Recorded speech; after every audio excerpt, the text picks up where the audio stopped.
Hey! Welcome back to the smartest year ever, our quest to become the world's greatest conversationalists. My name is Gordy, and I was just wondering, why do cicadas sleep for 17 years? Like and subscribe right now if you don't already. You don't already. That doesn't even make sense in tense, but you know what I mean. I do this every single day. I'd like to see you again tomorrow, so let's make sure of that. But it's going to be a big cicada year because Brood XIV 14, other words for you geniuses out there, is back after 17 years. But where have they been? What have they been doing for the last 17 years? Well, first off, they're not really sleeping.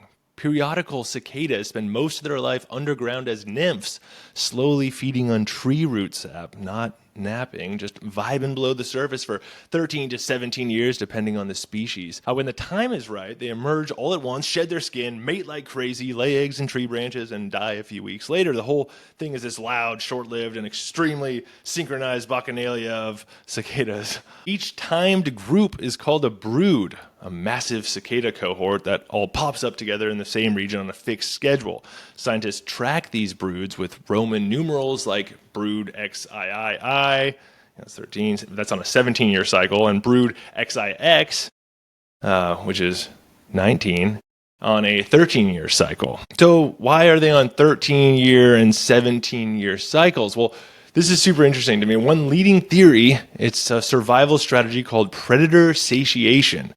If millions of you show up at once and you flood the zone, there's too many of you for predators to eat.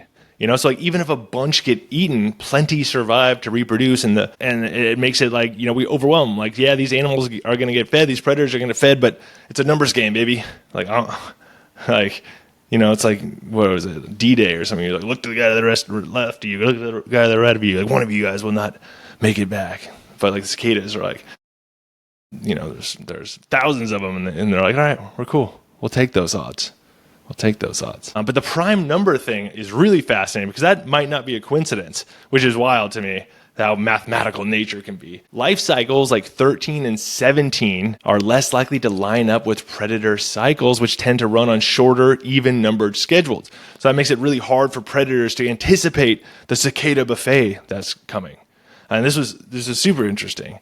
And I'll break it down a little bit how the prime numbers work in nature like this, because it didn't make sense to me. I was like, so let's just say you're a predator, okay? You're like a bird, and cicadas are your favorite food. And you're like, I would just love it if they popped up on a regular, predictable schedule. Like every 2 years, every 4 years, maybe even every 5 years. I'd be okay with it, because then I could time my own reproduction to match this influx of food. Raise a bunch of babies when the buffet rolls in.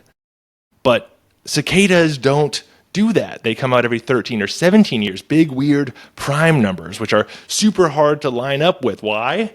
Well, because they're only divisible by 1 and themselves, so they rarely sync with anything else. Like, for instance, say you're a bird, I already said that, but remember, you are a bird, and you're a predator, and you have a 2-year reproductive cycle, let's say. So you're only going to align with the 17-year cicadas once every 34 years. 2 times 17. And if you're on a 3-year cycle, once every 51 years, and by then you're dead. And so that's the point. Most predators don't live long enough to develop an evolutionary pattern around cicada emergence. There's no rhythm that they can lock into. So instead of getting wiped out every time cicadas show up like a flash mob, no one's ready for it, and there's just too many of them to eat. So I just thought that was really cool. But yeah, speaking of prime timing, 2025 is going to be a big year. Brood 14 XIV, one of the largest 17-year broods, is set to emerge across 13 states, including Georgia, Kentucky, North Carolina, Ohio, and Pennsylvania. And once soil temps hit about 64 degrees Fahrenheit, the ground opens and the noise begins. So if you live in the eastern U.S., get ready for a wall of sound. And I kind of like the sound. It's a nostalgic summer sound for me. Growing up on acreage in Missouri. So how old are these cicadas? Are they 17? Or are they the same cicadas that have been flying around 17 years ago? Are they just back? Like, how does that work?